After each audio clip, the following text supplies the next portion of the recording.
There are key components in relationships that apply to both, and I like to oversimplify everything. That's sort of how my brain works. So one of the key elements in how to build a relationship that I want to share very specifically with you is it's got to be value in both directions, right? Obvious. I've got to have value to whoever I have a relationship with, and they have to have value to me, or else what's the point? Some value. Maybe I think that person in a real relationship or brand perhaps gives me good information that's helpful in my life. Maybe I appreciate how much they care about me. Maybe I think they're funny. Value can mean different things to different people and different brands. Trust is critical.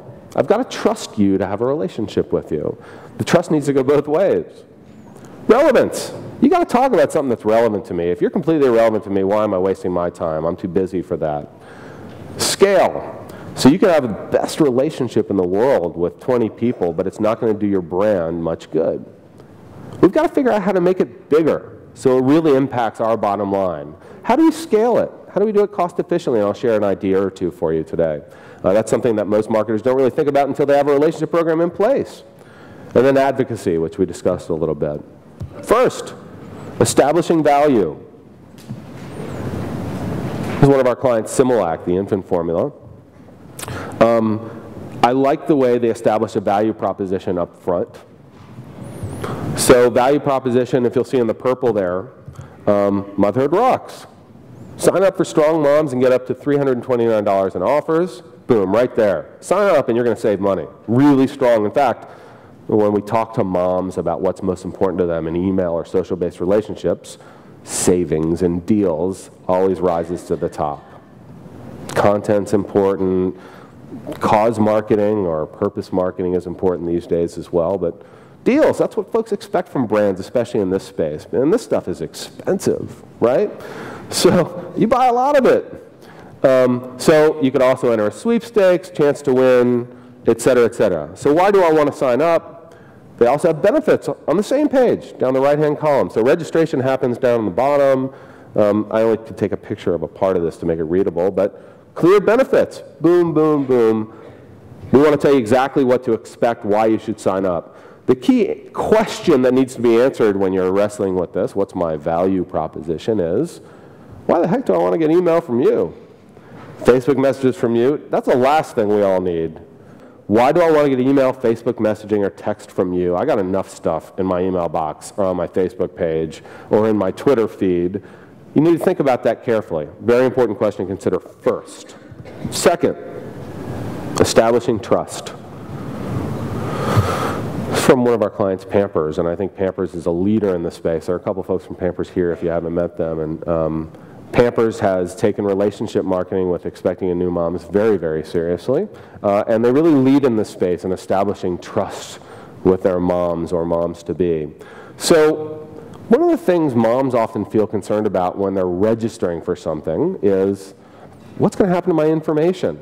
Why am I giving you this stuff, right? So here's an example from Pampers where when they ask for email address and you're in that field, you get a message.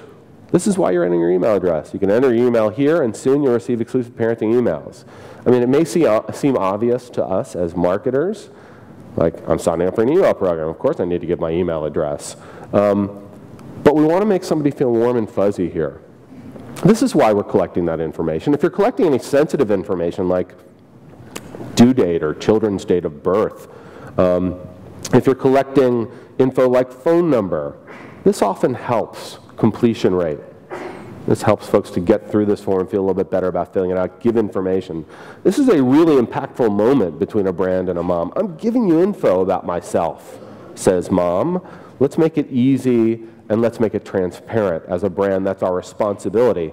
The other thing I want to point out is I really like the fact that they have a confirm email address. So this is fairly standard, but the reason confirm email address is there is because people have fat fingers. They make mistakes when they type stuff. And you got to be careful because you can send email to the wrong person. Right? So confirm email address helps prevent that, another sort of easy way to prevent that. Here's another example from Toys R Us and their rewards program, again relevant to this audience.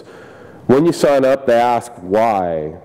If you see the little link next to email address, They're even asking for phone number, which I find kind of odd. Toys R Us is not a client, but why phone number? All you have to do is mouse over why phone number and you get some alt text on the page.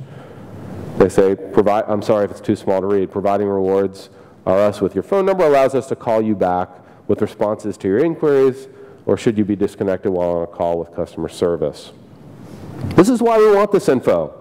We're not just going to ask you to give it blindly. Another trust-building example. Another Pampers example here that I really like. When somebody's signing up for a newsletter, give them an opportunity to show what they're going to get. Set expectations again. So here's, if you sign up for the email program, you're going to get a newsletter from us this often, blah, blah. View a sample email. Again, another warm and fuzzy. Click on that link. You'll see what an email looks like. Improves open rates from the get-go. Okay? Makes sense. Obvious. But again, making that first impression from the get-go much more impactful with mom by building trust. Relevance. So I can't tell you how many clients we start with when we start a relationship process. And they say, we have a newsletter program. We get an email address and an opt-in, and we're off to the races. We send them messages every month, every week. And then we start to ask, like, are you sending everybody the same thing? You know, it really isn't going to cost anymore to send a couple of different things that are more relevant to folks. So collect the data you want up front. This is an example from Campbell's in collecting info about brand preference. Perhaps if they tell their friends about things, if they try new products, helps Campbell's target those folks via email a little bit better. Ask that data up front. Next, activation. That welcome message is a critical moment. Click rates are way up from what a traditional email provides. Even transactions are up if you provide some sort of actionable offer on those welcome messages. So send them immediately. That first permission contact is absolutely critical. Send it immediately. That's what mom expects. That's what every consumer today expects. I'm going to get something back immediately. Deliver something actionable. So Zulily is a deal site that's about babies and kids, clothing and accessories and stuff. I think they're based in Seattle. But again, they're saying share it with your friends right here. Come in and get 10% off. We want somebody to act because people read these messages. Okay, number 5, acquisition. So how do we scale this thing? How do we make it bigger? Stacey yesterday talked a little bit about it's not about numbers. And I agree, numbers and influencers are hard to quantify from a sheer number perspective. However, you do need to make a program big enough so that it pays for itself. It leverages the investments you've made in content and building websites and such.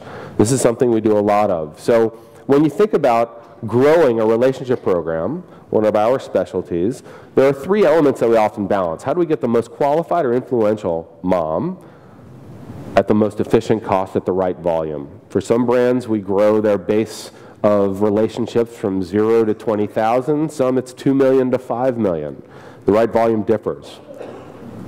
We use every available channel that's out there to us. So whether it's search or display media or co-registration programs perhaps, and I'll show you an example of some interesting ways to do this. We often like to think about acquisition of consumers' permission as a balance of destination and distribution. So this is basic economics. What I mean is, we can send everybody in the world to our website, but that's going to cost us a lot of money. Those that come to our website and sign up for our relationship program, fan us on Facebook, whatever it might be, they're going to be qualified because they've got to go multiple steps deep to do it. But it's very expensive on a cost per new consumer basis. So there's also an opportunity to acquire moms where they are.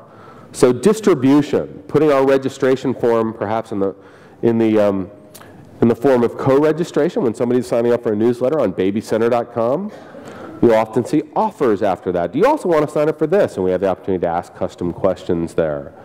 Here's an example of something on a site called Planning Family where we can acquire new parents for a Pampers or a Gerber or an Enfamil after they sign up for something else. Co-registration, typically priced, we're a media buying agency, typically priced on a cost per acquisition basis, which we like. I'll also show you a very quick example of Rich media that we use. We can play a video.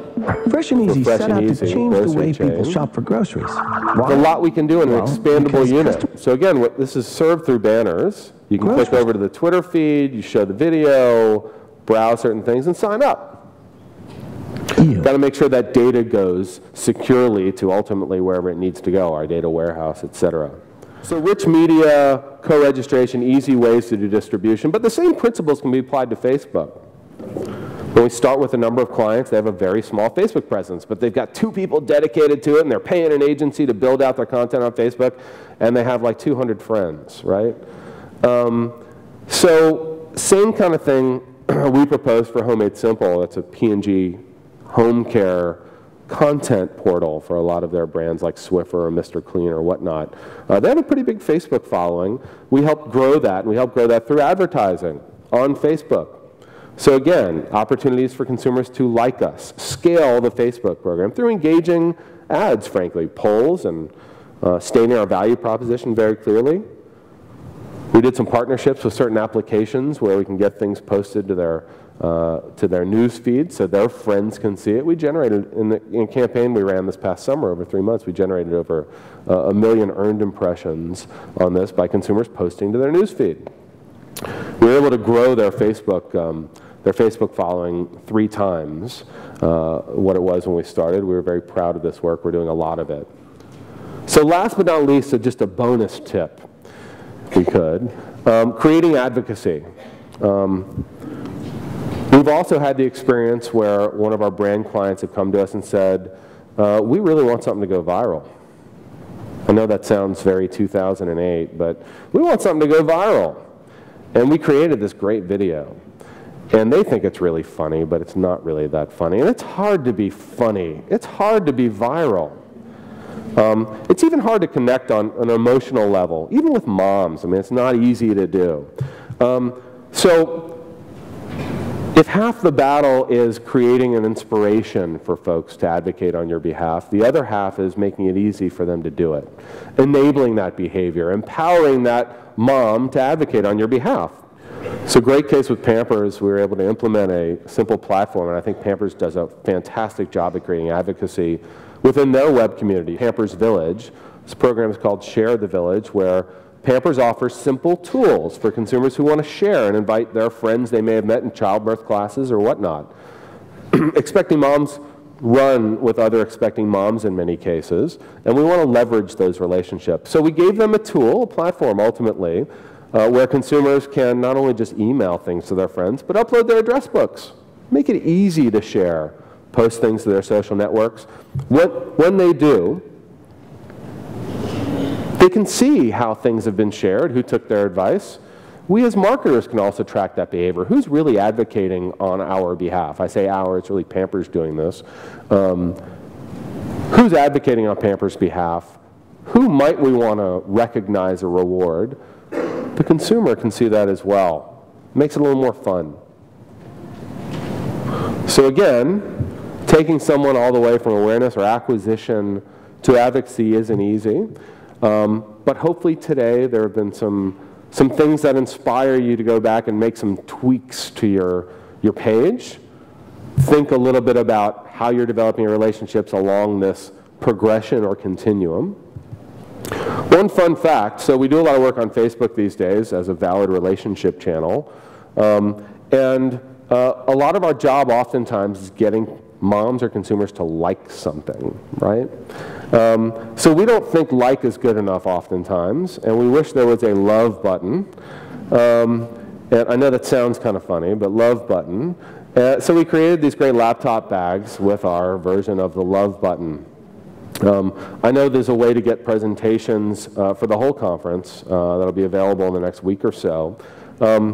We thought the easiest way to give these away would be, if you're looking for a download of this presentation, send an email to m2mprez@responsemedia.com, and we'll send you back a note with how to download the presentation. We'll select 10 of those emails in the next few days to win a bag. We'll mail it to you. You don't have to include any information in the email. We'll get in touch with you if you're one of the 10. So make it a little fun, and please do that by the end of the week. If you want more information, don't hesitate to connect with us. And I think we're at time, yes? We are. We are. I wish I had a love button because this was great. Oh, yeah, thank you. Thank you. Thanks, everybody. I appreciate it.